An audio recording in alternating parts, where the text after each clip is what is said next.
Good evening, everyone, and welcome to the Monday, October 2nd Board of Commissioner meetings. I'll now call the meeting into order. The first item up tonight is an invocation and pledge of allegiance. As always, we extend an offer to anyone in the audience if they would like to do our invocation and lead us in a pledge of allegiance. They may do so. Seeing no one step up, Commissioner Beaumont, would you do that for us this evening? Sure.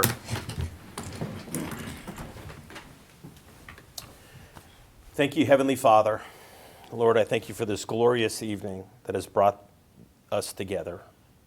Father, I thank you for the items before us, those that we are to consider. Father, I pray that you would give us wisdom as we do. In fact, look at the issues before us and yearn for your will for our county. Lord, I thank you for this opportunity to gain agreement, Lord, and moving forward for that which is important to our county and to our county's residents. Lord, I thank you for Currituck County. I thank you for this great state of North Carolina. And Father, I thank you for the United States of America. Lord, I pray that you would bless this evening, bless each and every person that speaks tonight. Lord, I pray protection over their travels home, that they would all be kept safe. In Jesus' name I ask. Amen. Amen. I pledge allegiance to the flag of the United States of America and to the republic for which it stands, one nation, under God, indivisible, with liberty and justice for all. Thank you, Paul. All right, next up this evening is our Ethics Awareness and Conflict of Interest Reminder from the County Attorney. Pursuant to GS 153A-44, a commissioner has a duty to vote on matters coming before the board, but may be excused from voting on issues involving the commissioner's own financial interest, official conduct, or on matters on which the commissioner is prohibited from voting under GS 14-234 or 160D-109. In accordance with Chapter 2, Division 3 of the Currituck County Code of Ordinances, it is the duty of every commissioner to avoid both conflicts of interest and appearances of conflict. Does any commissioner have any known conflict of interest or appearance of conflict with respect to any matters coming before the Board of Commissioners in this meeting? If so, please identify the conflict or appearance of conflict. All right, is there anything from any of the board members? All right, seeing none, we'll move on to the approval of the agenda. Are there any changes, additions to the agenda tonight? Make a motion for approval. Thank you, sir. Second. Second, all in favor? Aye. Okay, next up is public comment. As a reminder, these are 3-minute long segments where you can talk about basically what's on your mind this evening. And this evening I have Mr. John Snowden signed up.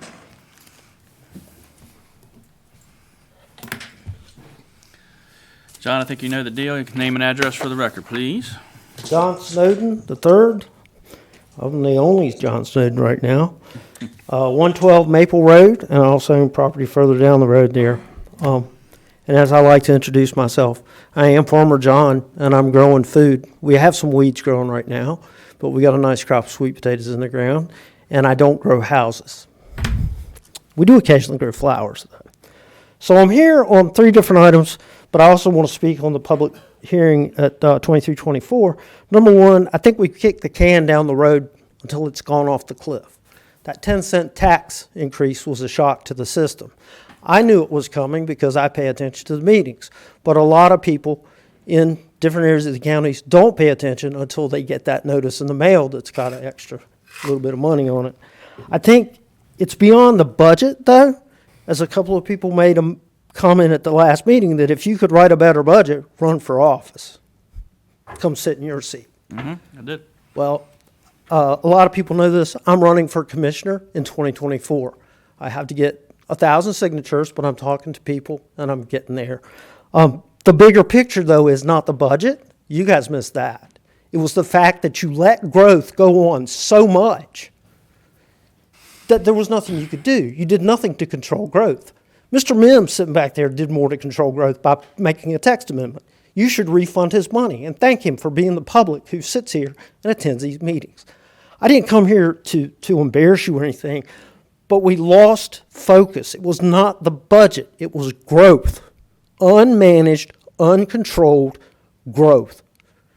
And these developers are coming in here, and I'm not talking about the little guys building 10, 12 houses. I'm talking about the guys doing 500 lot subdivisions that are taking the money and running, and they're not putting a school on the ground or anything like that. That's where you guys sit.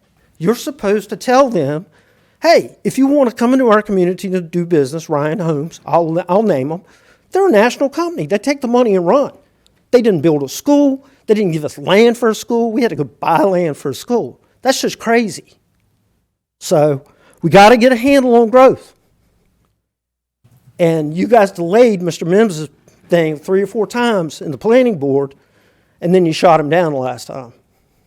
So I think you'll probably have citizens to agree, you need to refund the money for that, because the citizens should not have to do your job. I'll see you at the next item. All right, thanks, sir.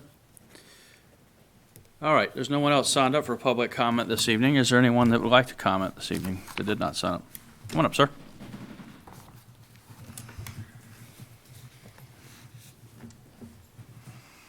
Good evening, Steve Hedrick, 296 Summit Farms. Apologize for getting a few minutes late. I didn't get a chance. That's all right. I'd like, again, go back to PB 2324. I did a little bit of reading. I saw, went through the planning board, and they said probably this wouldn't be a good idea.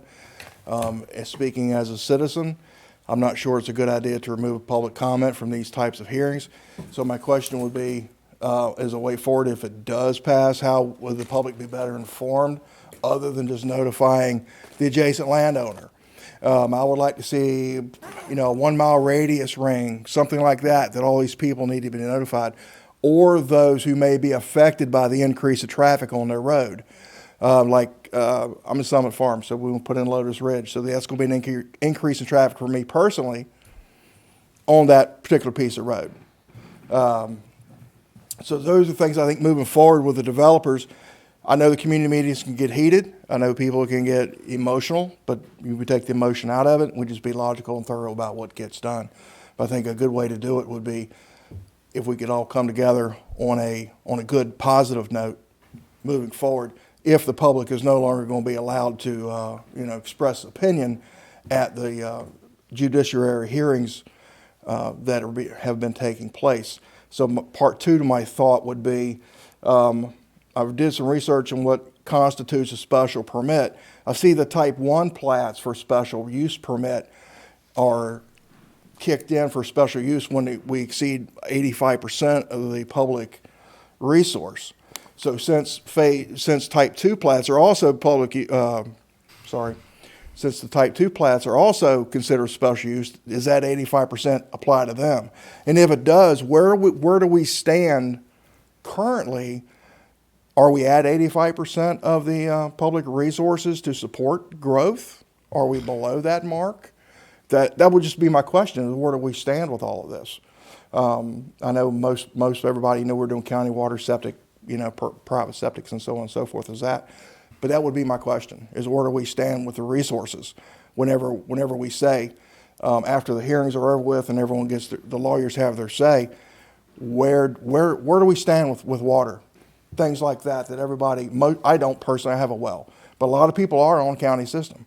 And reading Facebook, we all do. People complain about low water pressure. Remember when the fire down here in, used to be the cotton mill place down there on the left-hand side. Thank you. People didn't have water. I mean, where are we going to go? How's that going to be helped if by continuing to allow county water under special use permits? Just my thoughts. So thank you. All right, thank you. Appreciate your time this evening.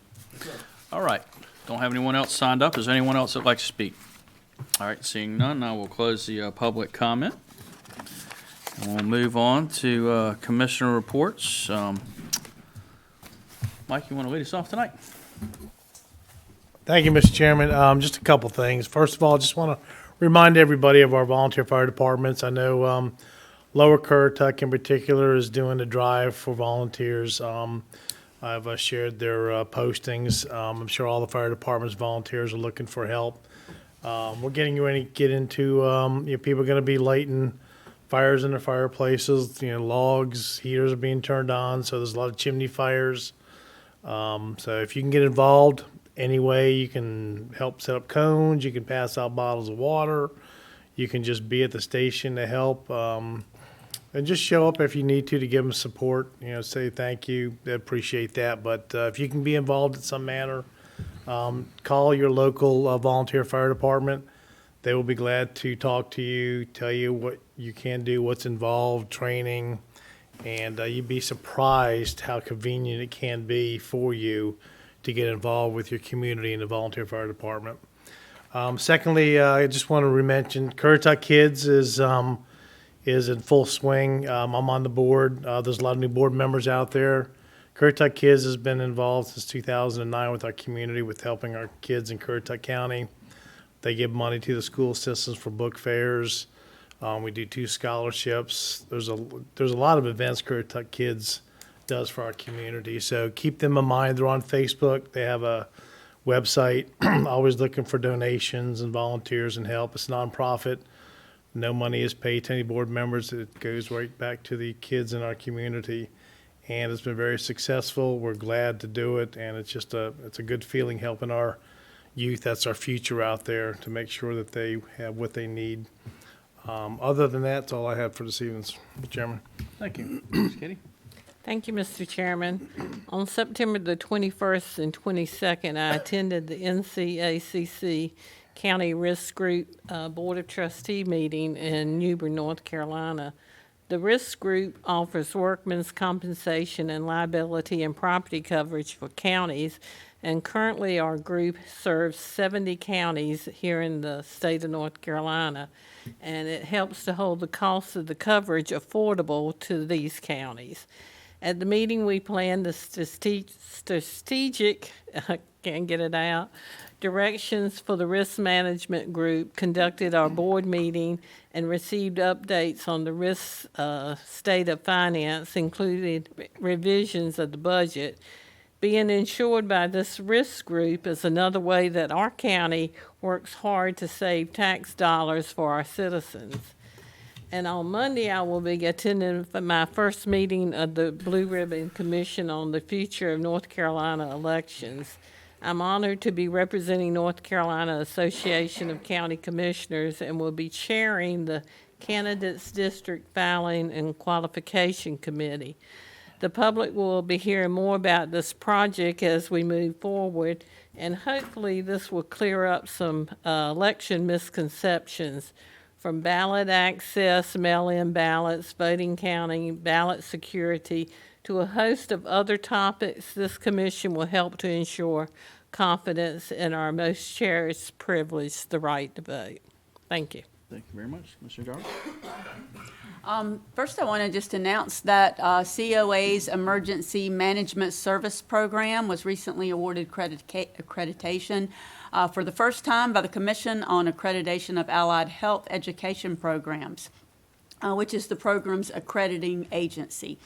COA's EMS program prepares individuals for very important careers such as medical responders, EMTs, emergency technician, advanced emergency technicians, and paramedics. This allows our local students and local citizens to get that accreditation to stay within the county and hopefully save the lives of our own citizens. So congratulations to that program. I'm proud to be a part of the COA team. I'll let our chairman talk about the visioning retreat that will be held on Wednesday and Thursday. It is my hope for the many people who have reached out to me today that we will have some type of open meeting, whether it is open to all, but remote and streaming as a possibility. And I would encourage anyone who can attend to do so, to hear the issues that we're going to tackle, which are quite a few. And I realize that many people cannot because they have jobs, they have families, and they have other commitments. So it is my hope that we can be transparent by putting that out on the website. And finally, today is National Custodian Appreciation Day. I would personally like to thank all the custodial staff for all the many buildings and parts of our county. They are our first line of defense on germs, but they also keep these vintage buildings sparkling and looking great. I know it is a thankless job a lot of times, but your hard work makes this county proud and makes these buildings look great. So thank you for all you do. Thank you. Mr. Beaumont?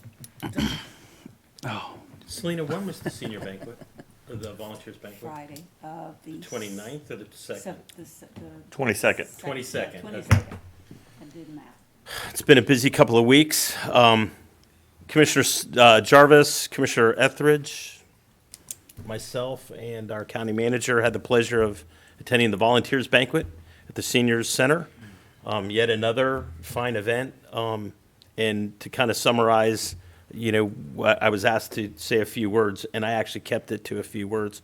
But basically, Currituck County's special, and the fact that we have such dedicated volunteers that are consistently able to take care of those in our community is tremendous. I'm proud of representing Currituck, but I'm proud of living here as well. And from what we've learned over the years, my wife actually participated for a while delivering meals, is that sometimes these are the only people that our senior live-ins, that they're the only people that they get a chance to interact with. And so it provides a valued service of emotional support, spiritual support, and physical support from the meals themselves. So another wonderful event, very well attended. There was not many spare chairs there. So that's first. Second, this Saturday from 10 to 3 is Plows and Planes, or Planes and Plows, or whatever. So at the airport, it's going to be a combination of subjects near and dear to my heart. That's the aircraft, and something that we've grown to love in Currituck County, and that's the plows and the equipment that pulls it. So it is a wonderful event. I would encourage everyone to come on out. It's free. I believe they'll be offering rides, airplane rides, to some of the kids. That's always popular. Long line associated with that. Next up, I am not sure what our communication venues are relative to things like the convenience center closing. I found out that the convenience centers were closing at 11:30. At 11:33, that's right, the gates were shutting as I pulled in. I kind of understand it, but Ike, I called you and you said that got put out through social media. I don't know what that looks like. Commissioners used to get an email, and there used to be the Notify Currituck text blast. I don't know if that got put out on that, because I didn't get it, and I know Owen didn't get it, and so I don't know if it went out that way. But I honestly don't get up on Saturday morning and open up the county's Facebook page to see what's going on. We've got to do better than that when it comes to, especially in inclement weather type things, because that was my, personal event. That was my only opportunity to get to the dump that weekend, and so anyway.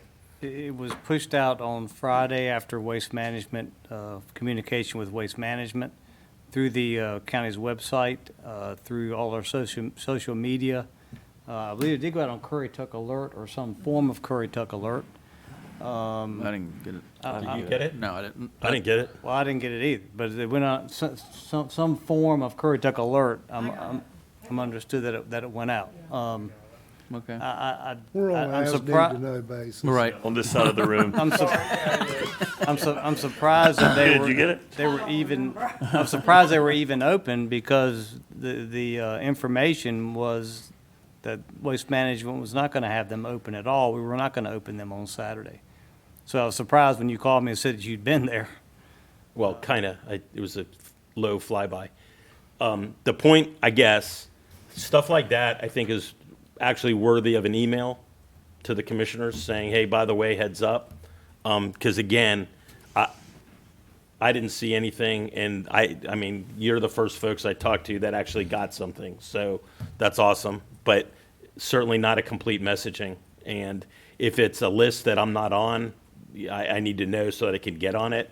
I would suggest Commissioners White, Etheridge, and McCord would want to be on that too. Hit every other page. Well, who has the time? And then my final comment is, and I don't believe there's going to be room on our offsite or our meetings Wednesday and Thursday, but I would like, again, to reiterate, I think we need to have a thorough discussion of wastewater in Currituck County. And that's all of our plants, how they're all doing, if we need to bring in, it doesn't, whatever, just how are we doing from a violation perspective? And I'd like to really understand how big a grasp or how much of a grasp we have. That's all I have, Mr. Chairman. Okay, thank you. Kev? Got a lot of programs coming up in the county this month. October's a busy month. Every month is a busy month.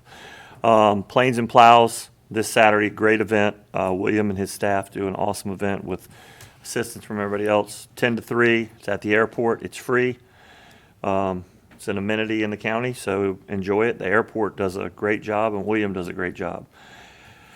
The following Saturday, Community Day at Mayock Fire Department. Our volunteer fire departments do a lot in the community, so make sure we support them and, go see them at Community Day from 10 to 3. I might be biased on the next one, the 21st of October from 5 to 8 p.m. is Community Night for the Sheriff's Office. It's at the high school in Currituck Middle. We'll have a couple food trucks. That's the only thing you do have to pay for is the food trucks if you want to buy food. Everything else is free. We have all kinds of amenities at that as well, so please attend.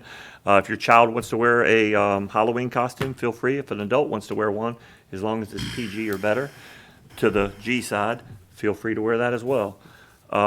Christmas parade is the 1st of December with the Currituck FOP Christmas parade and the Cooperative Extension. I've had so many people already sign up for the Christmas parade, and it's October, so that's a good thing. You can send me an email. I have a couple county emails. Just pick one. Or you can call my cell phone or text or whatever. As far as the fall retreat, we talked about that for weeks. We got a lot of emails, and I'm not trying to be ugly or say anything. But like I said, far as like people having to take off work if it's important for them, I had to take 2 days vacation from the sheriff's office to attend. So like people, like I said, I get it. We're trying to do some sort of live stream or recorded where you can see it. Your input is, appreciated. But far as to pick up and go to somewhere else, it's kind of impossible when you have county staff, you have everything, and we're not going to have like a lock-in one night and do it after midnight and, have everybody out. So, they work during the day. But, like I said, we're transparent as they can be, try to be 1,000% on everything. And what else? Drive with some sense. People drive crazy out there on the roads. We wrote almost 10,000 tickets this year, and it's October. So do the math. That's about 1,000 a month, and that's just the sheriff's office. That's not counting the highway patrol, which is probably throw another 4,000 in there with that. But like I said, people drive with some sense. Support your public safety from the time you make the phone call to somebody responding, because we care about our citizens and we want everybody to be safe.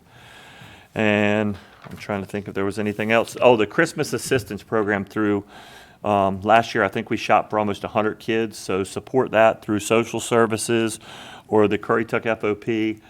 This year is probably going to be tougher than others because the price of everything is ridiculous. So, everybody's paying it. So, like you said, if you can give to help businesses, please do. As well as time, whatever, like I said, because there's a lot of moms and dads working 2 jobs, 3 jobs to try to pay bills because nothing's cheap in Currituck or North Carolina or the United States. So 69-cent Powerades at McShell, that was the whole month of September. I don't think the White House knew who was in charge. They missed the beat on that one. So a 32-ounce Powerade was 69 cents. It's like the 1980s to buy one of those. But like I said, support your first responders, and we live in a great place with tons of amenities. Enjoy it, and thank God we dodged another bullet with another bad storm. So fortunate. Definitely. That's it for me. Thank you, sir. Owen, anything on your mind this evening? As Commissioner Beaumont said, I did have the pleasure of attending the volunteers banquet at the Senior Citizens Center. And I got thinking while I was sitting there and he was speaking that I liken Currituck to something President Reagan said, the shining city on a hill in North Carolina. And our volunteers, instead of 1,000 points of light, are 100 points of light. And they do bring a great deal of help to the individuals that they go out and serve every week that they work. And with that, that's it. All right, thank you, sir. Of course. I would be remiss if I didn't give a shout out at from the volunteer banquet to John and Cindy Kleiss, who have amassed over 500 volunteer hours with the Meals on Wheels program, and they were honored, and I am proud to know them and proud of all their work. So thank you. Thank you. And we're proud of you for serving. Right, you do too. Good people. There's a lot of good people in that. I did not attend. It was my wedding anniversary, and I probably would have been abused if I would have missed it, so. Right, it's been a domestic call, would have been at your house, yeah. Wouldn't be the first time. Probably not. All right, I'll try and be brief this evening. This past week, I went to a Crawl Wild Horse Fund Board of Directors meeting, and I sit as the vice chair on that. Prior to that meeting, we were told Royal Farms was going to come by with a check for the Wild Horse Fund. We had no idea what that meant. They came by and donated $7,200 to the Crawl Wild Horse Fund. It was the first organization that they decided to donate to in Currituck County since they moved in here. We're a little unclear on it, but it seems like about 10 cents from every snack pack thing, chicken thing they sell, the Chicken Palooza, goes to these donations. So they sold a whole lot of chicken snacks to be able to give a check for $7,200 to the Crawl Wild Horse Fund. So thank you to Royal Farms for supporting a local organization such as the Crawl Wild Horse Fund. They are very thankful for that money, and we put it to good use. Do want to address a couple things that were brought up during Commissioner comments this evening. Talking about schools and builders and Mr. Mims. We thank Mr. Mims. I think all of us did a number of times for his comments and work on putting together his text amendment. And we adopted a couple portions of that text amendment. So it was important, and it did matter, and it was fruitful. We cannot require of builders to build a school, to donate land, or to do anything. The school board had actually been talking to the developer at Fost about donating land to be used for a school. And that smells to high heaven of pay to play. If we get them to give up land so they can get their neighborhood passed. So we opted, the Board of Commissioners did, not to engage in that. We felt it was better to keep it neat and clean, and we would buy the land from someone and develop a school. Yes, it cost us money, but at the end of the day, we kept our noses clean, and there was no improprieties that were suggested or could have been, misconstrued as. I also attended, on other news of Kitty, I attended an ABC meeting last week. Got it down to 2.5 hours this time. Mike, I know you and Kitty will be appreciative of that. But we did get we finally got the personnel policy, the new personnel policy adopted, and we're bringing in some outside help to look at job descriptions for all of the staff and help get them hopefully operating more efficiently and get the right people in the right places and understanding who needs to be doing what. As far as our visioning retreat that has been talked about, we received maybe 10 emails about that, a few phone calls.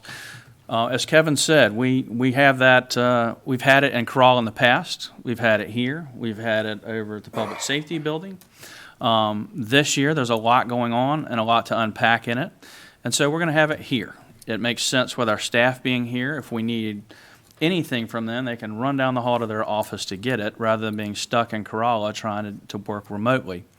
We will be recording that and putting out for posterity, so you can watch it at your leisure at home. It'll be on our YouTube channel.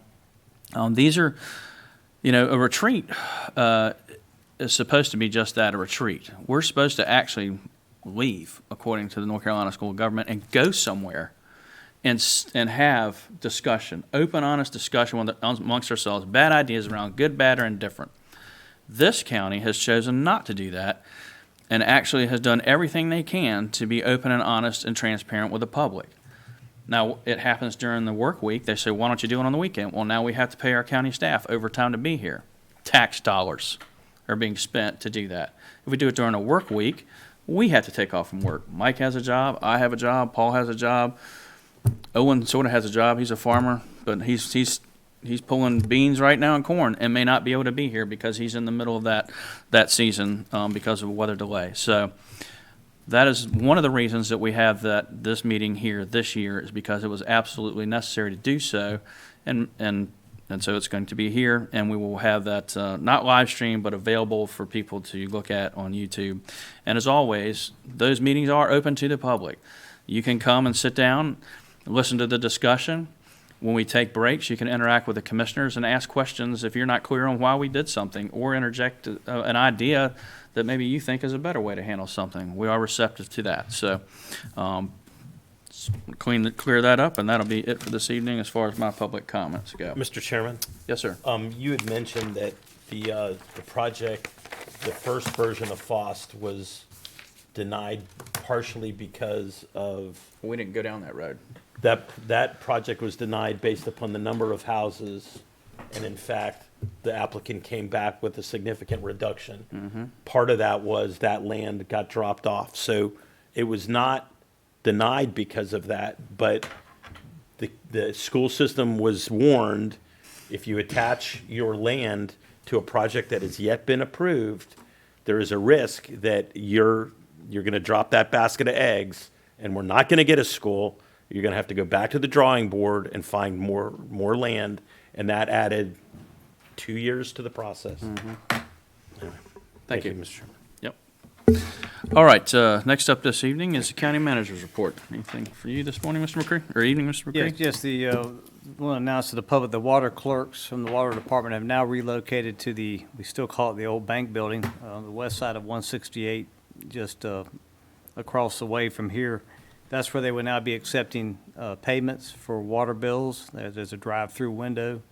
It having been an old bank, or formerly a bank, it has a very good drive-through capacity. There's also a night drop that's now open that people can utilize. And so we look forward to that facility helping improve our collection process and be more convenient to the public. Your last meeting, I reported to you that staff had been meeting with rating agencies about a rating for our limited obligation bonds for the Tulse Creek Elementary School financing.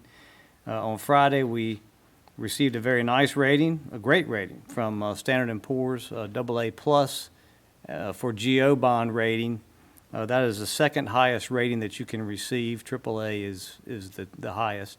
That will be rated one level below AA plus for limited obligation bonds, because limited obligation bonds, we're not pledging the full faith and credit or the taxing authority of the county to repay the bonds. So in any event, the bonds that we will be issuing will be rated at AA, which is a very good rating, and it is higher than what the county was rated in 2018, the last time we had rated financing.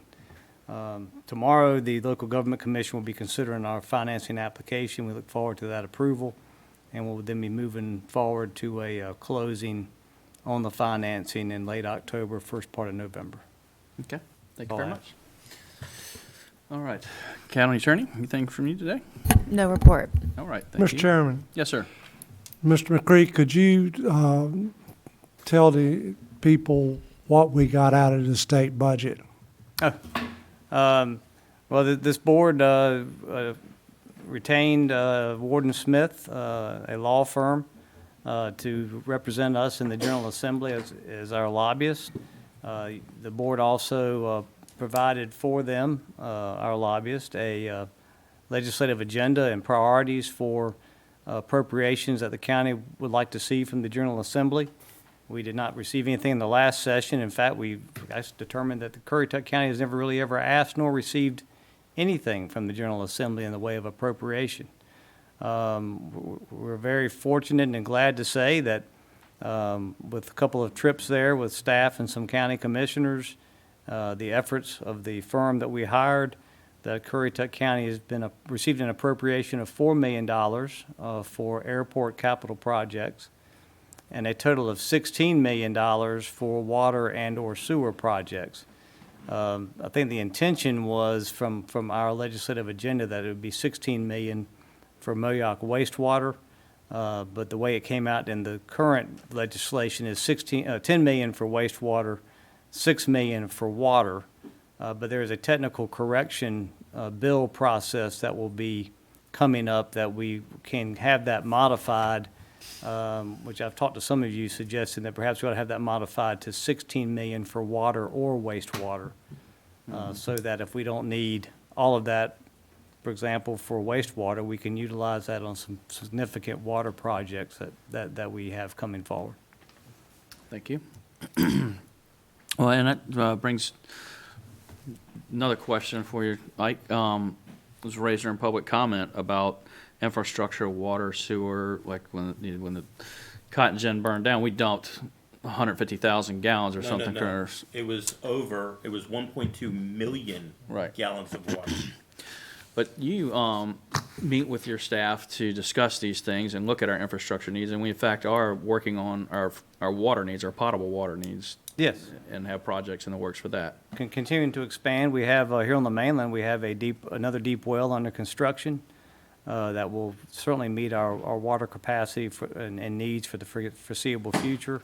We also have in the works a force main extension from the Currituck Tower just north of here to the High Cotton Tower just south of Moyoc.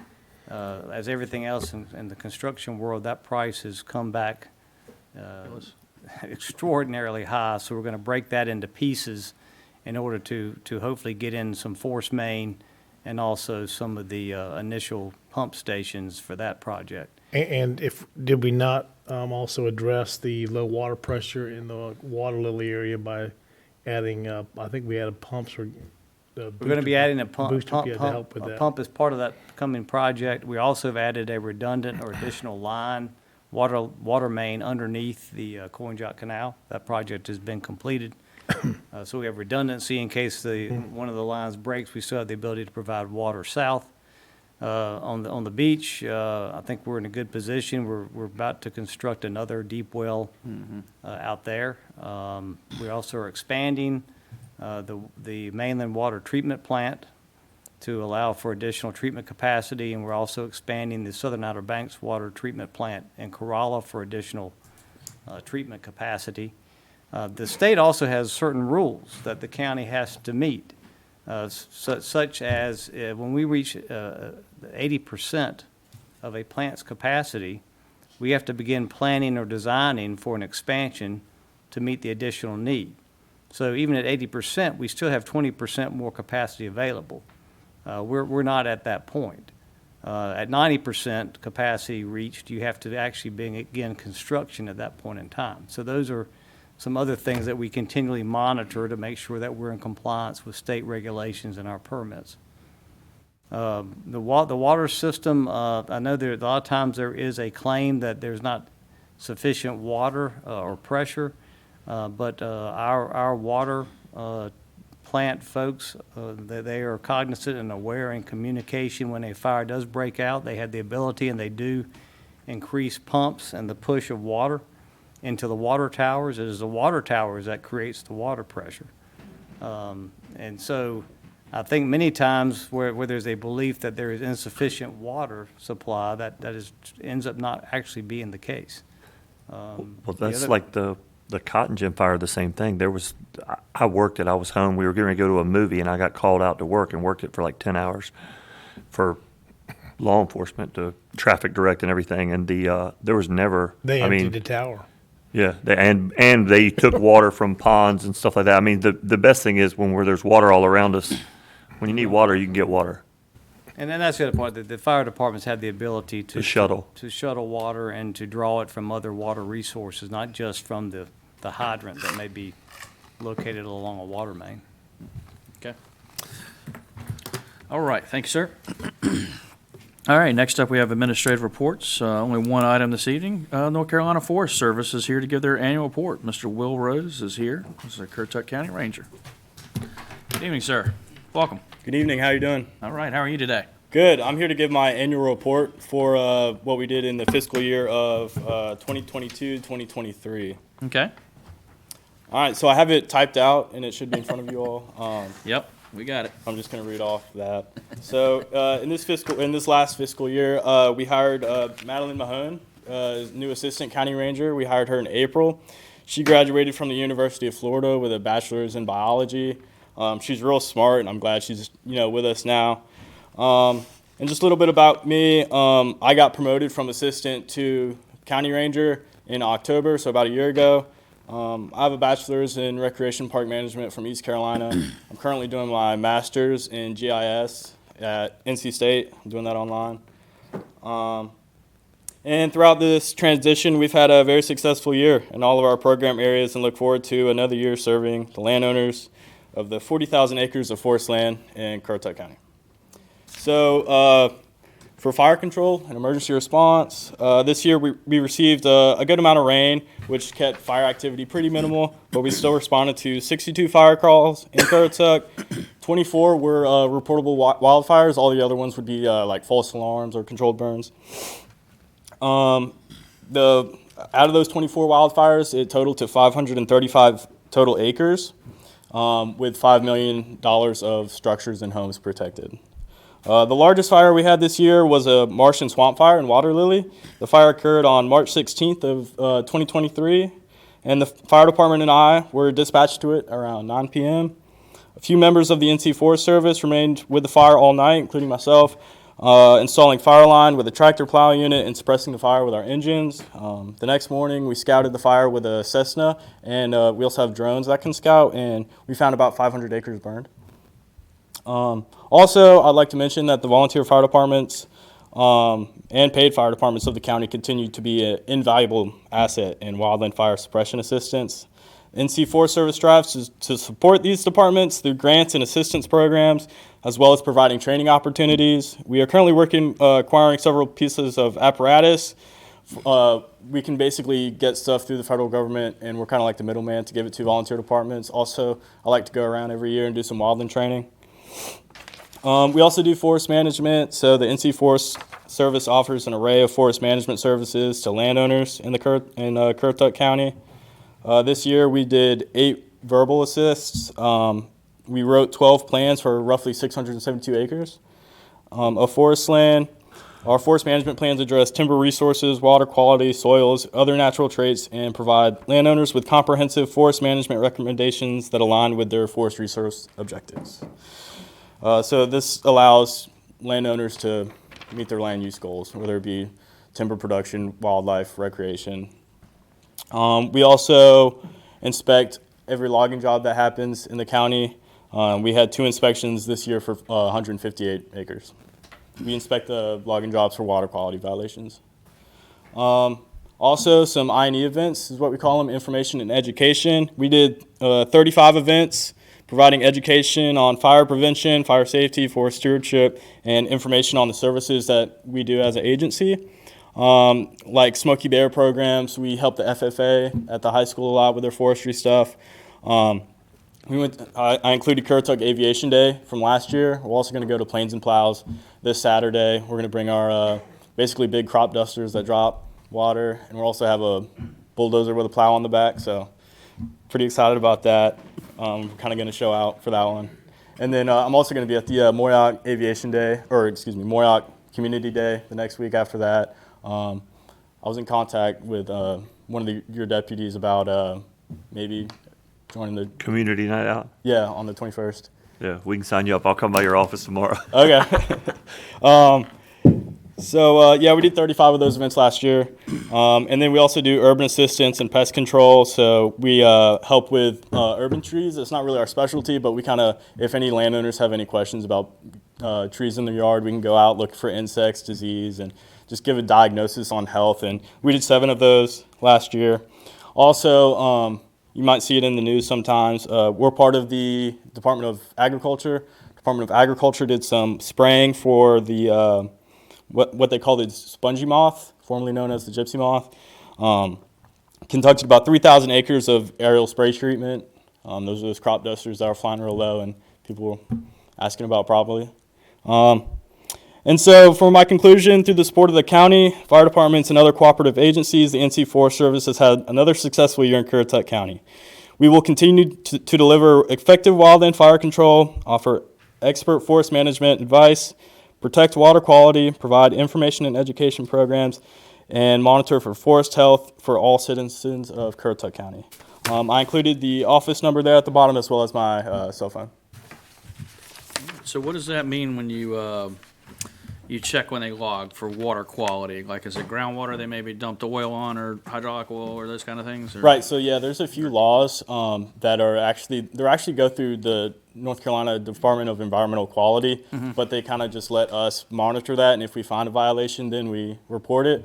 But it's, you can't pretty much you can't put sticks and debris in streams and ditches, no hydraulic fluid or any kind of oil in water. And even whenever they're pulling the logs out with the trucks, having dirt on the road, the rain hits that road and then the dirt goes into the water. So just pretty much all aspects of water quality. Your gypsy moth, they will forever be gypsy moths to me.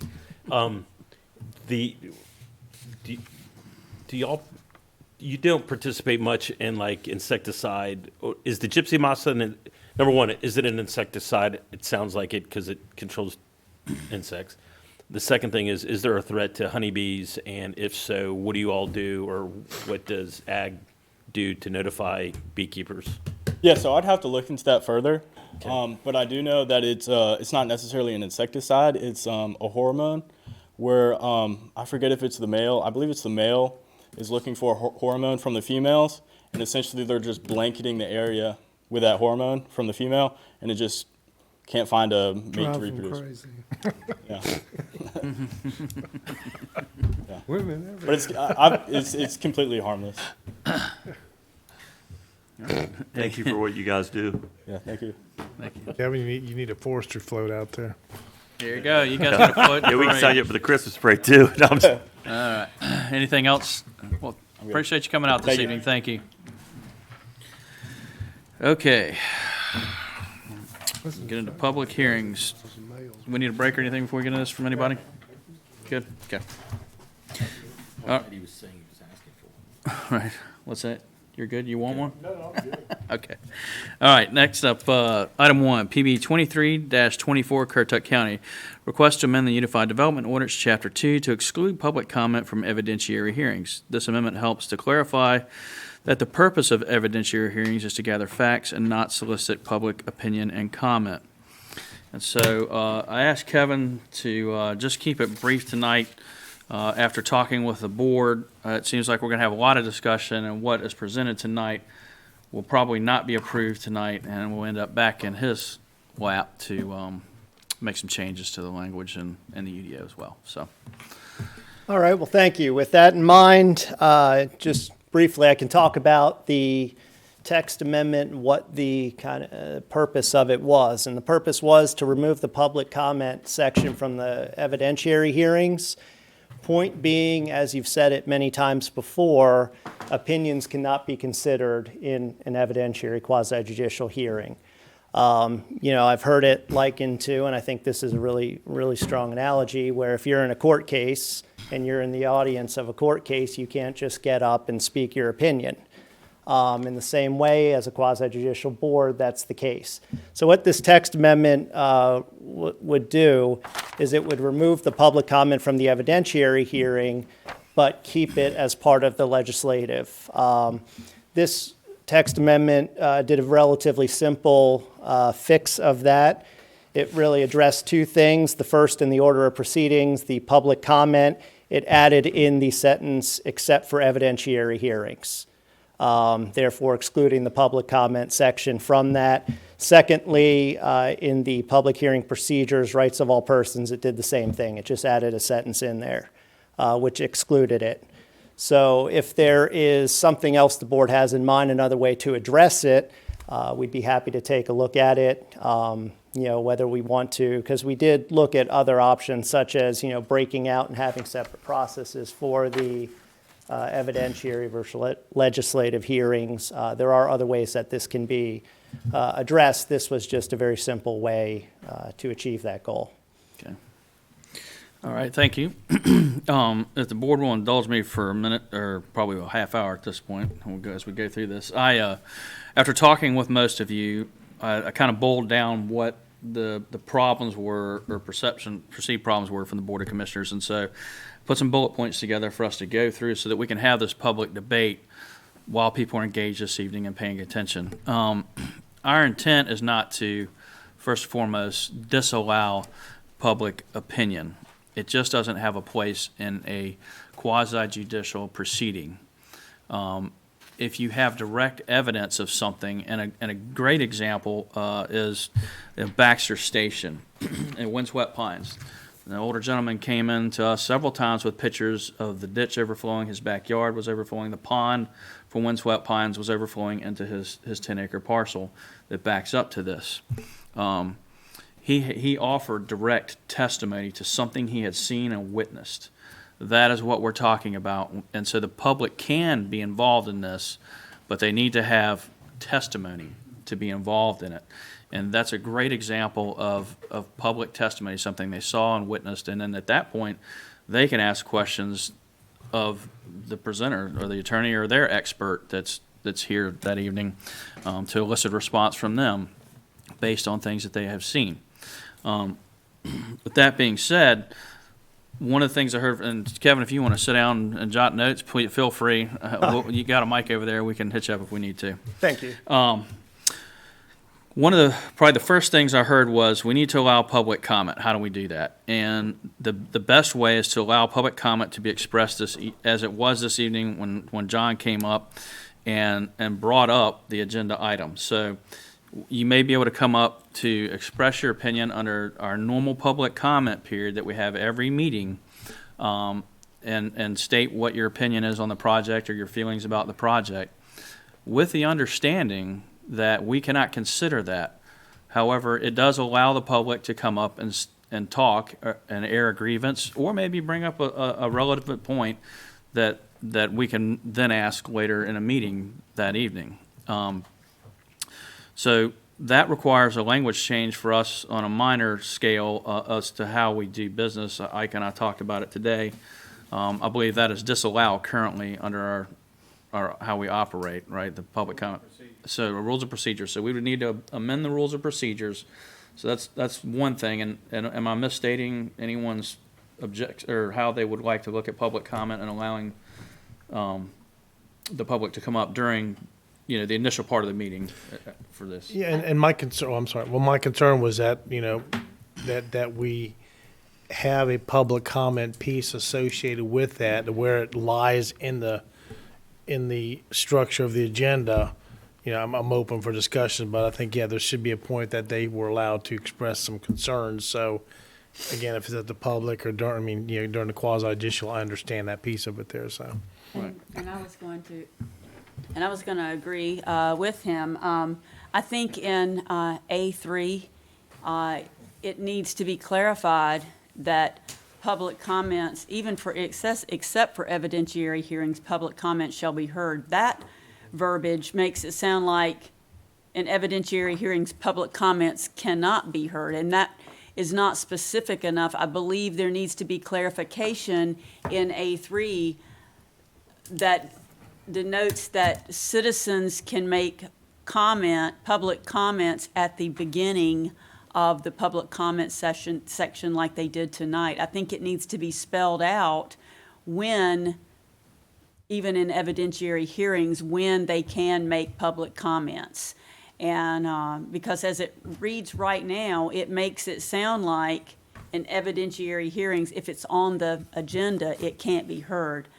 It's vague, is what I'm saying. So I think it needs to be spelled out that public comments can still be heard on a night where there is an evidentiary hearing, but it needs to spell out where that comment can be made. Does that make sense? Yes. Okay. Yes, it does. And I think, Commissioner Jarvis, I think part of the confusion is also when we look at our agenda, limit comments to matters other than those appearing on the agenda as a public hearing.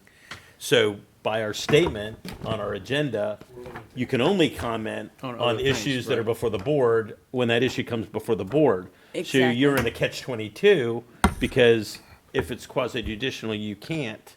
Well, I think that what I'm saying is that that's what needs to be changed. I agree. Because we need to hear from the public. Correct. Well, With concerns. It just needs to be spelled out if you have an evidentiary hearing where that place is now.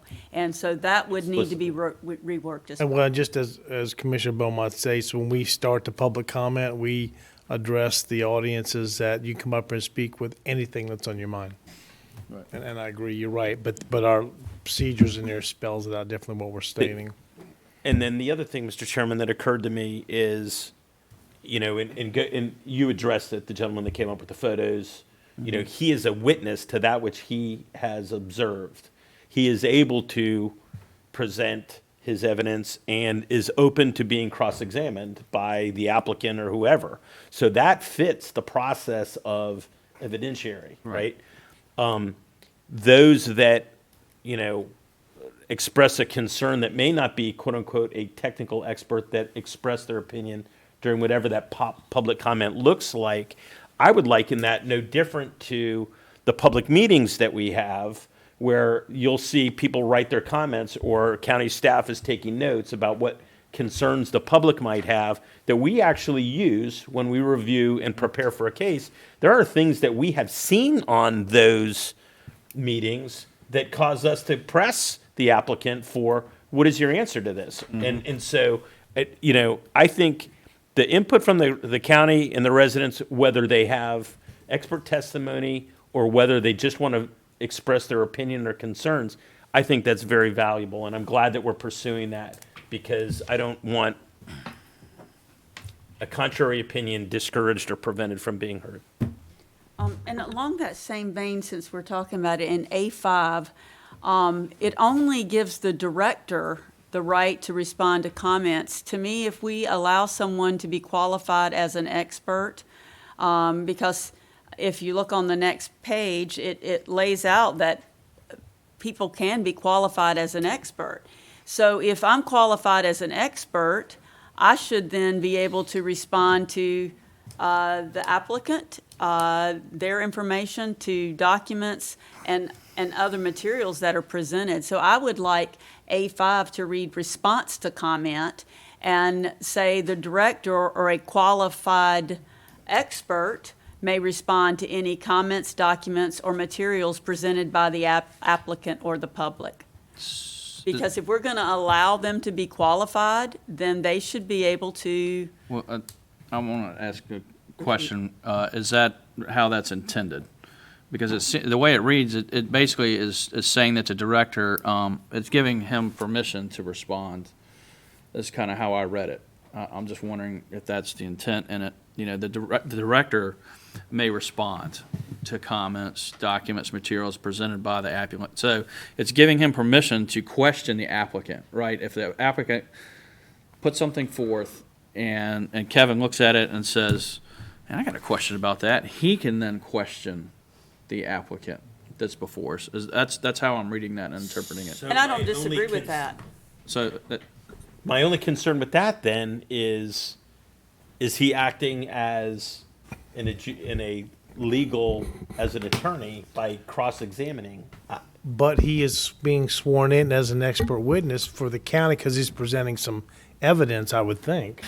I don't think he would be acting as an attorney unless he's advocating for a particular position. If he's just asking questions about their site plan or whatever the case may be, then that's allowed. Well, More to Commissioner Jarvis's point, it may be a good idea to just add in a party that has standing can respond to comments or something along those lines to make it clear that someone, in addition to the applicant and director, can respond I would if they exist during that I would hearing. say move that to 6 and move 6 to close the hearing, right? That you add that language in to make it clear that someone was standing in the case. okay. We have to My only define concern what there is is- standing. Well, even somebody was standing, somebody has to qualify the person was standing. No, like in the The case chairman- of the the chairman- gentleman, the gentleman that came up with the pictures, he had standing, he presented Okay. evidence. Now, you pointed out he opened himself to cross. He also can ask questions on flooding, right? He has seen the Okay. flooding, so now he can question, That's am I- correct. So now he's, Well, the other Okay, thing, so like when, My only caution would be, Megan, your antennas need to be up with all of that, especially until we get in a groove, that we don't cross that threshold of practicing law, either county, right? Because clearly, if county staff wants to cross-examine, you would be able to facilitate that in the correct format. That's my only concern.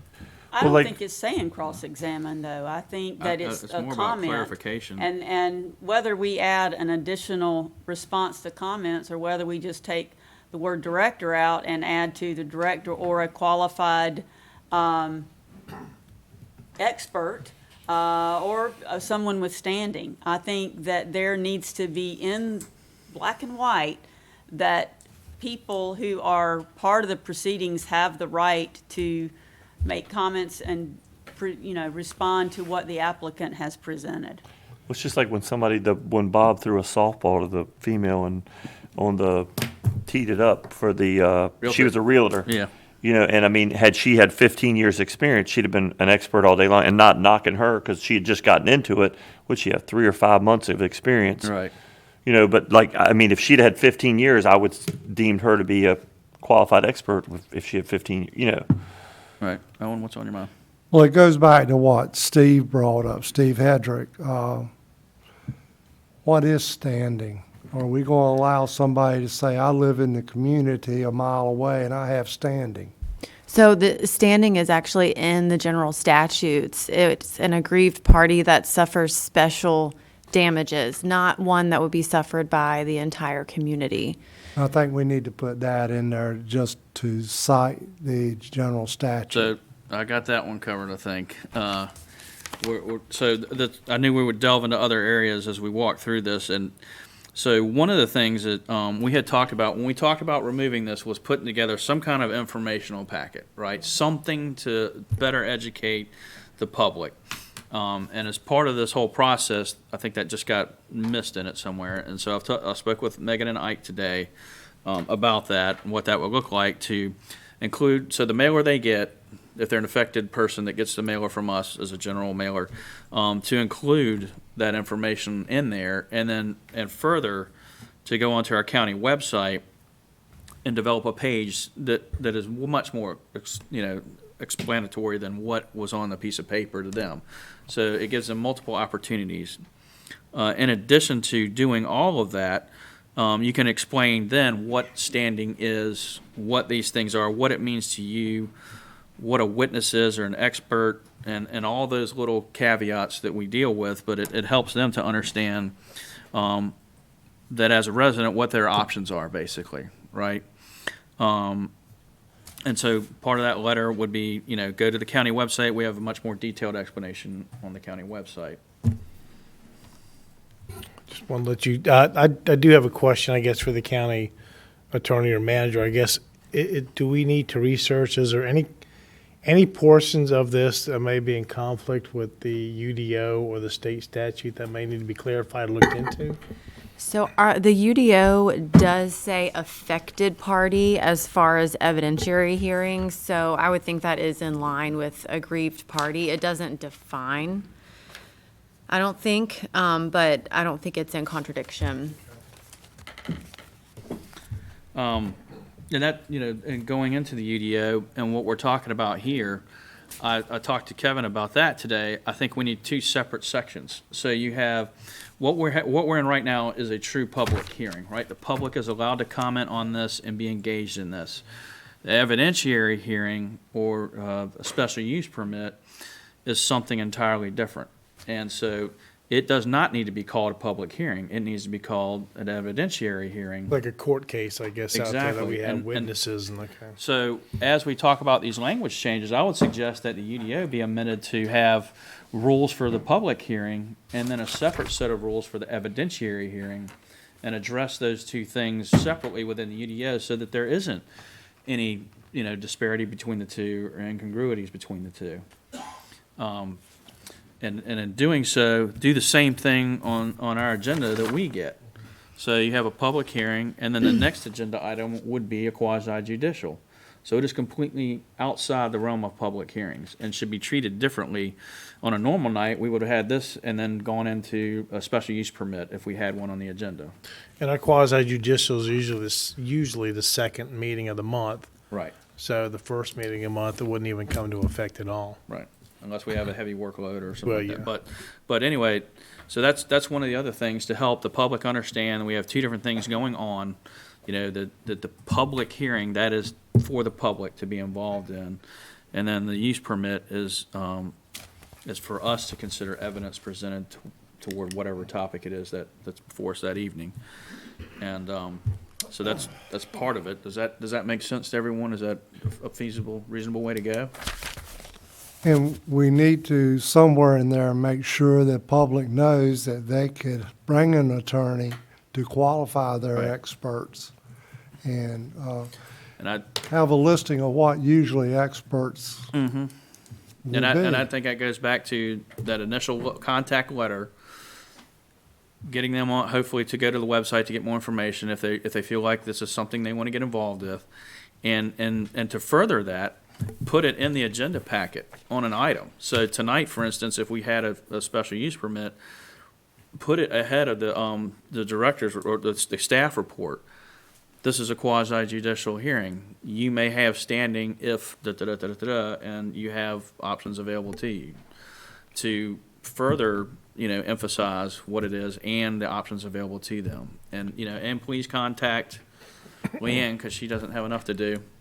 I heard or, that. or the county attorney for more information, right? Or the county website. So, And I think it would not hurt to define what is considered to be an expert, someone that has a professional license in North Carolina. guys got thoughts on it? I'm sorry, what was the question? Lawyer talk. I know, that's why I was Clarify. I was cued in. That we define what is considered to be an expert, someone that's licensed in the state of North Carolina, not licensed in the state of Virginia or Pennsylvania or Commonwealth. But They could be licensed anywhere. It's a matter of whether they have, through education, experience, knowledge, greater knowledge about the item that they would testify about than does the finder of fact. to that end, you can be an expert without being licensed, depending on the issue. Right. Right.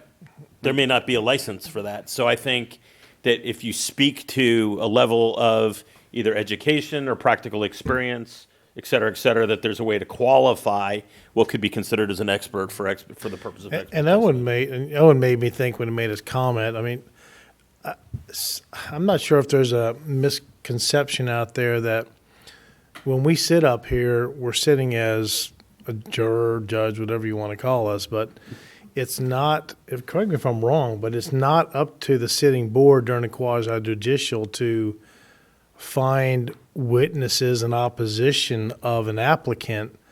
We are to hear what comes before us. So if there is opposition, it's not the county's or the commissioner's obligation to find those witnesses. It has to be parties outside that are That's right. involved with that. So yeah, we cannot, whether we like something or not, we have to keep that opinion, I think, out of it until we hear all the testimony and make a decision what's presented. Right. If I'm Yes, is it that's correct? Yeah. And we don't hire the experts. Right. A lot of people think that we hire the experts to come. No. So my concern is if we're going to separate a public hearing and then have a separate section for evidentiary hearings, I think in both, because B2 needs clarification, and just like A3, I think in both of those, it needs clarification about where a person who has concerns can speak. And it's going to be different if we separate it out. So I think both of those need to be very clear about what the public, what rights they have, because that's what the heading is, rights of all people. Well, if we're going to do that, I think it needs to spell it out very clearly what the rights of our citizens are to comment. So two separate sections would be advantageous to do that. I think about, you were saying the gentleman that had the pictures about the flooding, that he could be an expert witness. Well, no, he was offering testimony. He had direct knowledge of what had occurred. Right, he could, and so sometimes if we don't allow the public to come up and make comments, and we tell everybody, you know, you need to get an attorney, you need to have expert witnesses. We as a board, I've been through it. I know what it costs to get expert witnesses. I know what it costs to get an attorney. You're talking about $40,000 my family spent to keep a junkyard from coming to my neighborhood. And how many people can, in this county, we took a second mortgage on our home to fight the county. And I have a problem when you don't allow people the right to speak. I know I came and spoke all the time at public comments, but if we're saying you have to have an expert witness, you have to have an attorney, you're talking about a lot of money. I just don't feel like it's, and I know it's the way it's written, but there ought to be some way that I could have somebody in the neighborhood that maybe sells, you know, instead of having to say you have to have everybody qualified, it just bothers me. But you can, go ahead. Hold on a second. You go So, first. and I agree with you, but here's what the county learned. If we don't have somebody that's quote unquote an expert testify against an applicant, it immediately gets overturned when it goes to the appellate court. Randy Solar. Randy Solar. Perfect I mean, the example. board was, if I remember correctly, unanimous in denying that. And he put on a compelling case. Was it? And it got, I mean, I don't think it I think the county Yeah, attorney. and I was just going to say, unfortunately, that's just the nature of a quasi judicial proceeding. Now, you're not required to get an attorney. Again, you have to be careful about the unauthorized practice of law. You can't advocate one position or the other, or advocate for on someone's behalf. But the statutes are pretty clear that you have to have expert testimony regarding specific findings. Well, you can put in for, like Morales, we keep using an example from Baxter. He puts in pools, he puts in, you know, he does grading, he does all that kind of stuff. If you're doing that kind of stuff, you're knowing the difference between rise and run of water flowing. So I mean, I would, if that's what he does every day of the week, I would deem him, you know, was a perfect example of somebody that knew what he was talking about. And I think it's up to us, this board, to qualify, isn't it? Or okay, which to that degree. Okay, so Okay. so the difference is you have we hear testimony on both sides, right? One that says A, this one says B, not A. And based upon how they are qualified, in my opinion, as an expert, determines whether or not, and I'll use the real estate agent, for example. I'm a real estate agent, you know, this is gonna hurt property values. I've been a real estate agent for 6 months. Can she testify as a quote-unquote expert? Sure. But if she's facing testimony from somebody who is a certified real estate appraiser, who has been through formal training, who has been through, and has all the documentation to prove their case, then we as the board look at it and go, I really like what she said, but the evidence and the qualifications and the qualifiers associated with this testimony outweighs this. And I would, and again, were that to be appealed, this testimony is going to get thrown out because it does not measure up to the level of qualifications of the other. Part of your job is to weigh the credibility of a witness. So if that one expert has more qualifications, I mean, you would just weigh that, and that would be up to the board to decide. And that's the other. Let's just say you can buy about anything. You can buy an expert witness. I've said it many times in the meetings here, when I think James has come up and spoke that, that unfortunately, the way it is, it's weighted against everyday citizens. Absolutely it is. Well, it's just like the And solar we're stuck farming. with it in the crosshairs, catching it on both cheeks every time something happens or somebody doesn't like something. Because if we vote on our feelings and what we think, then the judges will overturn it and it'll be, Well, Megan, Just like the solar Megan- farm in Grandy. And then the county, like you said, when somebody says, why didn't you vote against that, or why didn't you vote against that? If it meets the criteria and meets the rules, we took an oath of office, you're supposed to vote for it. But you do not have to believe an expert witness. When somebody is hearing a jury case, they do not have to believe everything that's presented as evidence. No, I agree with you, but I mean, That's where cross-examination That's where- yeah, come in, exactly. picking their statement apart, picking And their that's qualifications why apart. If you have public comment, I might hear something, or you might hear something that clicks to make you question that. and I think that's what we stated earlier, that depends on where we put that public comment piece. If we put it up earlier, then we might pick up some questions as the board to ask during the hearing. And let's not forget, the other thing that's very important is to show up to the community meetings. Paul, you said something about it, and so if you go to these community meetings and you voice an opinion, ask questions of the applicant when they're presenting whatever it is they're going to do, those notes get handed to us in our agenda packet and become part of it. So we can then use that to ask questions from, and I know Selena and I personally have talked about it and come up with questions based off of those. I know Kitty has as well, and probably every member up here. And so, yeah, that is very important, and many times it has affected what the product was that was brought before us. They heard what was going on, and they changed what they were doing.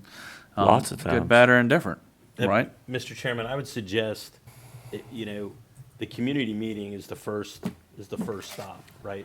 That's where the community needs to roll out and learn about the project. And if they don't like it for whatever reason, that is the best time to start the ball rolling to stop it, if they don't want it. And I'll admit, the only time I know that there's a public meeting going on is if I read some of the emails, but also the yellow signs on the side of the road, which you can't read when Let's you're get 10 by driving 10 past. signs made, 10-foot by 10-foot signs, yeah. Right? Yeah, there you go. Well- But that gets some of the issues put out there for us to be able to consider and be able to investigate and look at.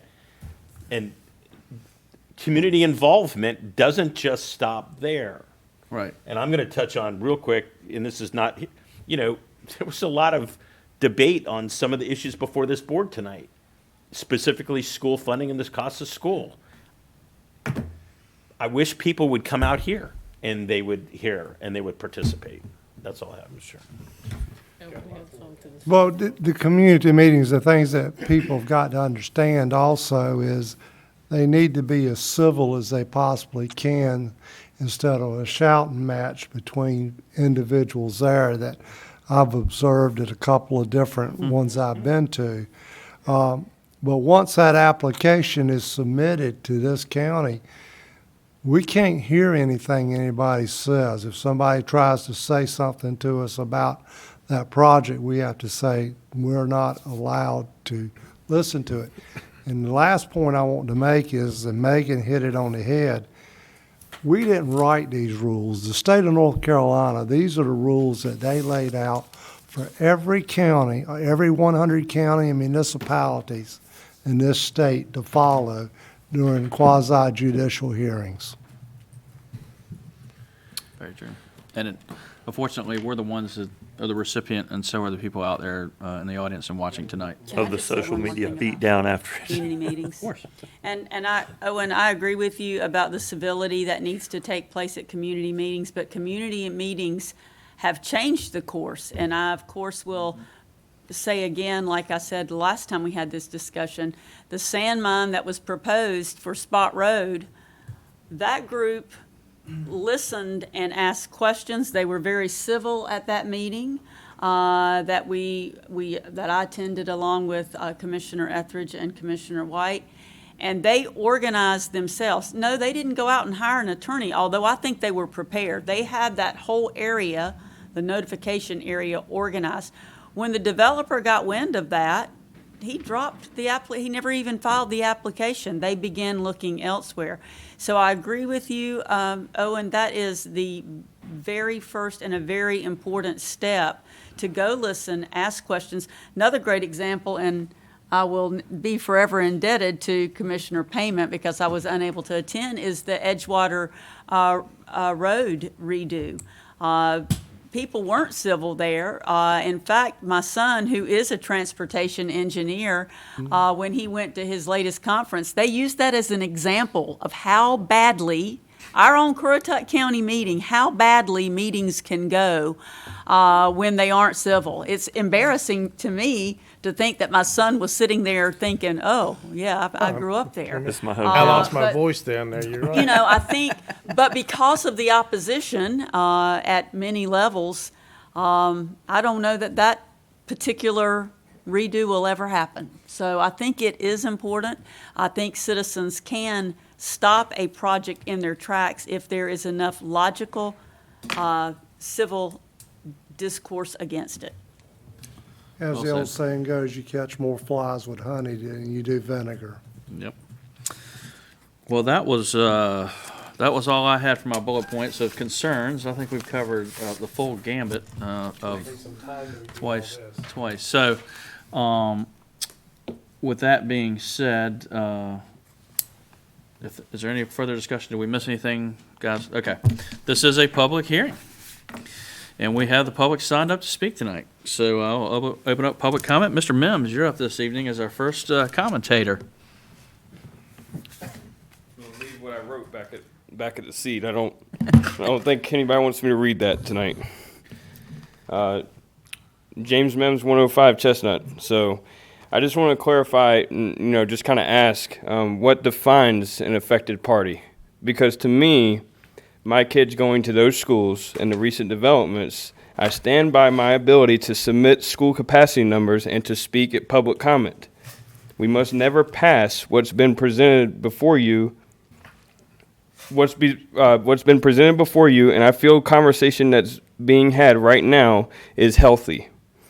I must know, why did we believe the experts that came here for Lotus Ridge over the very experts we have in our public that wrote those capacity numbers? Our Board of Education did just that. That's all I have for tonight. We can have discussion with you, so it's a little different than public comment in a regular meeting. He did ask a good question. What was What's it an affected party? Yeah. So the UDO does define affected party. Owners of land adjoining the land subject to an application and any other person who could suffer an adverse effect to a property interest from a proposed development. So would school capacity be an adverse? Would that be the entire public, school kids? Well, the statute and the case law is pretty clear that it has to be someone who suffers special damages, The community. not the community as a whole. So it's kind of like a variance versus a UDO change, in that it's got to affect, this is for, an affected individual is a very small group of folks that are directly impacted rather than the entire community, right? So if there is somebody that wants to do something that is in opposition of the UDO, which is what the county shares, it's an individual hardship or something like that, there's a specific remedy for that, which is a variance request. I feel like we have to be very careful about what we define as small and what we define as affected interest, right? Not everyone has kids in our schools today. So they may not, that doesn't make up the entire public. I have kids in our schools, maybe my grandparents do not anymore. So I do feel that I am an affected party with every development that comes forward to put students in those schools, both at Shawboro and Moyock Elementary. Why? Their grandparents, your dad, he still lives in the county? Yes, sir. So he still pays the same taxes. He's paying for your kids to go to school now. Yes, and I'm speaking to just the school capacities. We had experts that presented that in an agenda packet.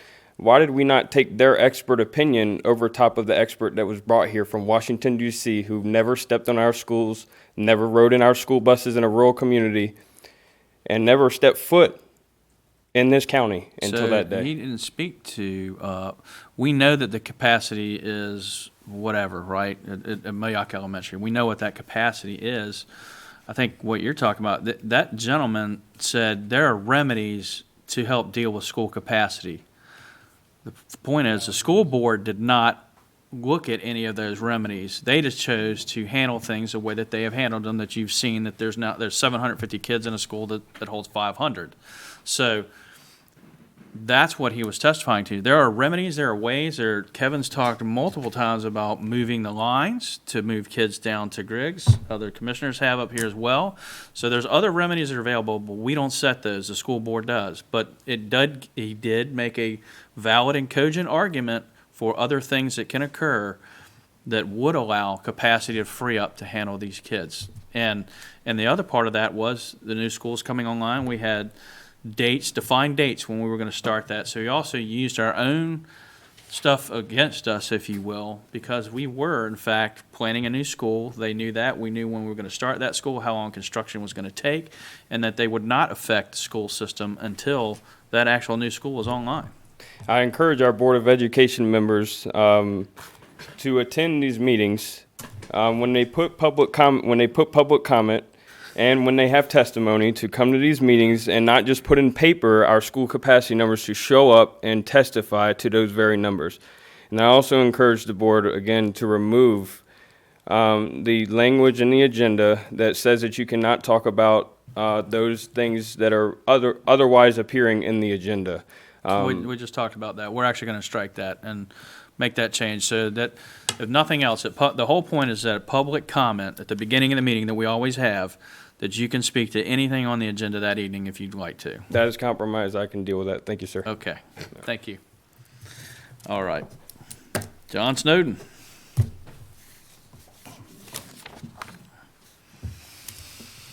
I have to tell you, it's refreshing to see people like Mr. Mims in here participating.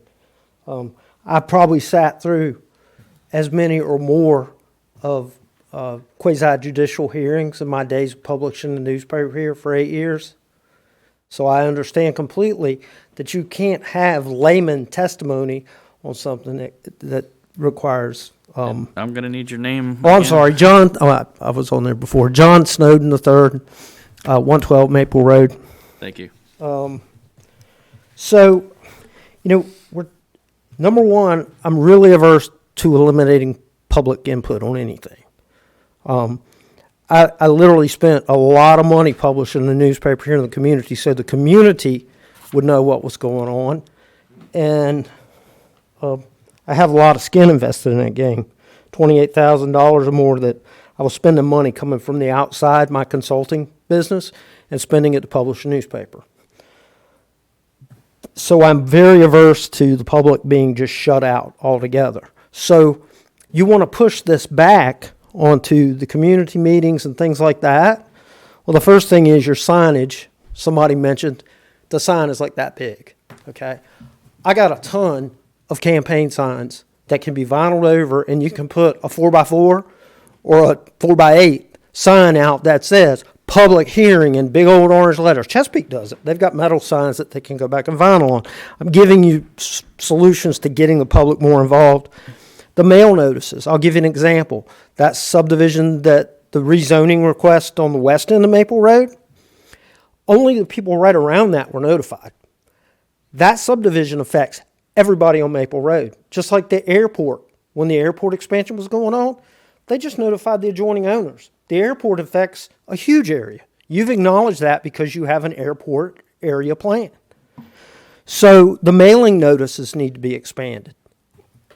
I mean, a simple rezoning, like I'm probably going to come forward with a rezoning request for my property, be rezoned from general business down to ag, because I do ag-related things on my property. I can understand notifying the people within 2 or 3 properties of it. But 150 lot subdivision on the west end of Maple Road, and I didn't even know about it until I rode by and saw the little teeny sign. I stopped, walked over in the field, and read it because you can't read it from your car. That would have been, I'll give you an example. I'm not a traffic engineer. How many cars are we going to get from 150 lots? Common sense says you're going to get at least 150 cars, right? I can't testify to that because I'm not a traffic engineer. But I can bring that up in public comment, and you guys can ask the question. You can't discuss it out in public, but if somebody tickles a little, oh yeah, I didn't think about that. So you guys, you've addressed most of my concerns. The concern is you're eliminating public knowledge or public input on this, whether they're an expert or not. If they tickle some sense of a question with you, then it serves a purpose. Is there, because I know we expanded mail notification once before. I think we need to look at expanding it even further. Like scope of a project. If the project has And that's a very good point, right? And it could be based on the scope or scale of the project, something to that effect. But nonetheless, there is a lot that goes on that, people next door may not have time. Yeah. I mean, what's it, you put a 4x4 Right, sign right, on the exactly. property. I mean, you'd see it. I mean, those little yellow signs, I've seen them on social media where somebody's put them and the thing's already passed. They put Right. on there, what's this about? And the dates, it was like already a week ago. I've had some that are about a year old. Yeah, I've seen those too. But Stay like you out said, if for a you while. yeah, they do stay out for a while. If you put a 4x4, a half a sheet of plywood on double sided, I mean, that's going to cost somebody $200. you could do a template on a vinyl Yeah. and have the basic verbiage on it, but then have They do it there, they just tape over it, write yeah, down whatever. just tape they're- over it, yeah. write on it, or just vinyl letter it. I And- mean, and- they're campaign signs, but And John, I think, You're gonna need those, John. I've got a shed full of them. Well, you're gonna need Because them. literally, I go pick them up. No, these are other people's stuff. John, and you were correct, and I think we talked about that earlier, that the public comment piece, even during a quasi-judicial agenda, we need to keep that public comment in there. It just depends on where we put it. But if we put it out further enough, then people can make comments that might say, oh gosh, we can take notes. Yeah, okay, we need to bring it up during the quasi-judicial. So I don't think, I think we talked about not doing away with it. It's just maybe putting it or allowing it during the Allowing it public to comment. take place Yeah. during public comment. Yes, that way it's not affected during the quasi-judicial hearing. Right. But, I mean, that's all I had on that. I just hate seeing the public.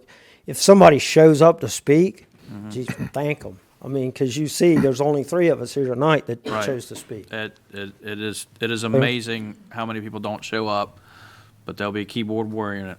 And Well, it won't they be don't good. understand the tax increase. That was my, the other thing was if they paid attention to the meetings, they would know if they, but you can't fault them for not attending a community meeting because literally I didn't know they had a community meeting for Right. the 150 lot thing that Mr. Ennis was doing at the end of the road. Fair enough.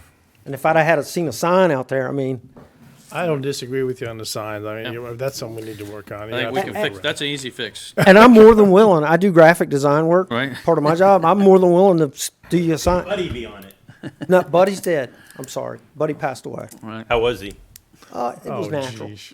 No. All right. Okay. Thanks. Thanks, We're, John. we're devolving. Thanks, John, for No. your comments. All right, I don't have anyone else signed up this evening. Is there anyone else that would like to speak to this agenda item this evening?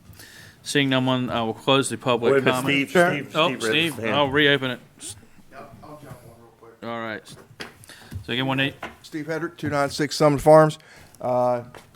Just want to say thank you to all of you board members for taking our request into consideration and having some really good conversation on how to include us as the general public on the growth of our county, right? We all live here. We all live here together. So I appreciate the effort you're putting into this and not just doing a blanket penciling us out of the equation.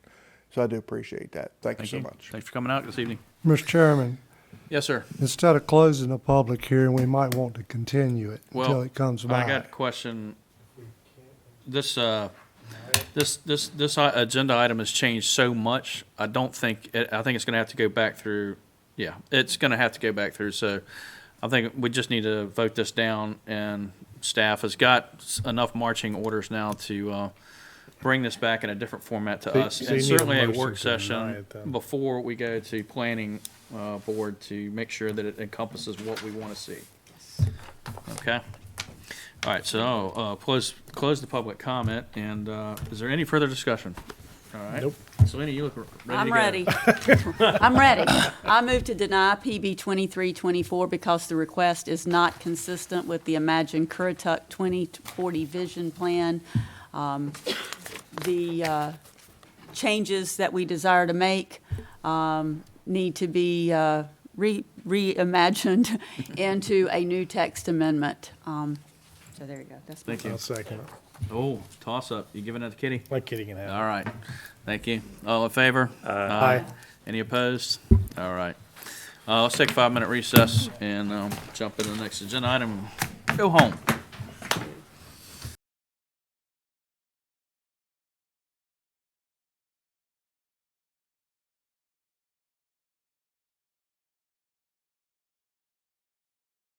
Okay. All right.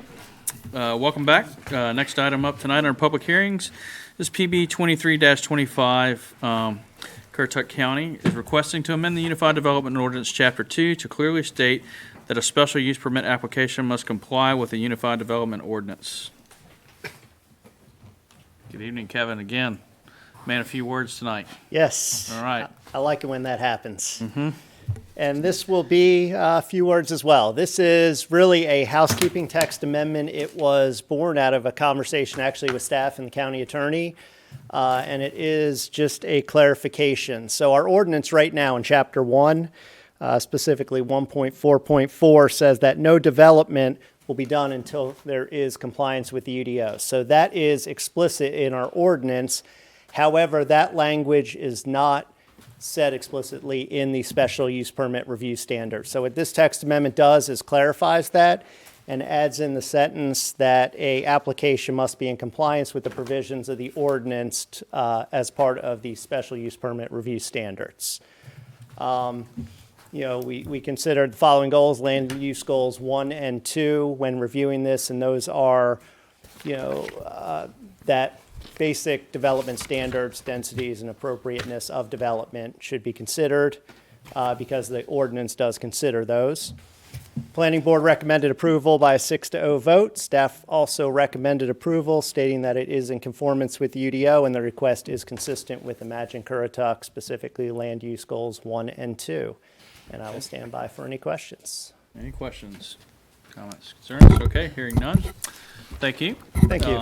This is a public hearing. I have no one, so I'll open public comment. I have no one signed up this evening for this. John, you're still here? That one made sense. Okay, all right, thank you.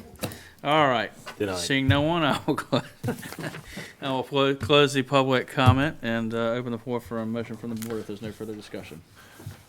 Mr. Chairman, I'll go ahead and make a motion. I move to approve PB 2325 because the request is in accordance with the general purpose and the intent of the Unified Development Ordinance and is consistent with the goals, objectives, and the policies of the Imagine Currituck 2040 Vision Plan, including land use goals 1 and land use goal 2. 2. Right, thank you. Do we have a second? Second. Thank you. Any discussion? All in favor? Aye. Any opposed? All right, thank you. All right, moving on to new business. Item 1, a resolution authorizing issuance of a limited obligation bond to finance the acquisition, construction, and equipping of Tolls Creek Elementary School. Okay. And I'm told that you're going to be handling this. Yes. All right. So before you is a resolution drafted by our bond counsel authorizing the issuance of limited obligation bonds to finance the acquisition, construction, and equipping of Tolls Creek Elementary School in the principal amount not to exceed $60 million with an interest not to exceed 5%. It also approves the preliminary official statement that will be provided to potential purchasers of the bond. And it's approving the execution and delivery of any other necessary documents to effect this financing. Okay. Any questions for the county attorney on this? The only one I wanted to ask for the public's, this is up to 60 million. This is not the promissory note or the bond to finance the entire school. Is this for the entire school? This is not to exceed. It's not to maximum- exceed maximum amount, 60 right? million. Does My that? point is what's- this the only financing for the school? Yes. Okay. Thank you. All right, anything else from the board? All right, can I have a motion? Move to approve. Thank you. Do we have a second? I'll second it. It's been a while. All right, any further discussion? All in favor? Aye. Any opposed? All right, thank you. Item 2 under is board appointments. We have the game commission. We have to fill a seat for Justin Hazlett. No. Justin Hazlett is the Is nominee the to one. fill the seat. Yes, thank you. Reading through that too fast. I guess you're putting that in a form of a nomination? I am. All right, thank you. And could I I would be open attach to a mine, slate. Roy Hamilton? Make a Just slate of it. Slate of them. So we just have 2 for that board. So we have Royal Hamilton and your Justin Hazlett. So would you like to make a motion to? I approve so this move slate? to approve Mr. Hamilton and Mr. Hazlett. as, Second. Thank you. All right, any further discussion? All in favor? Aye. Aye. Any opposed? All right, next up, library board. That is you again. Yes, and Mr. Chairman, I'd like to nominate Amy Kelly to fill my vacant seat on the library board. All right, is that a motion? That is a motion. All right, can we have a second? Second. Thank you. All in favor? Aye. Any opposed? Hearing none. All right, next up is consent agenda. Any questions, comments on anything in the consent agenda this evening? I have a motion for approval, please. So moved. Second. Thank you. All in favor? Aye. Aye. Any opposed? All right, can I have a motion to adjourn? So moved. Moved. Second.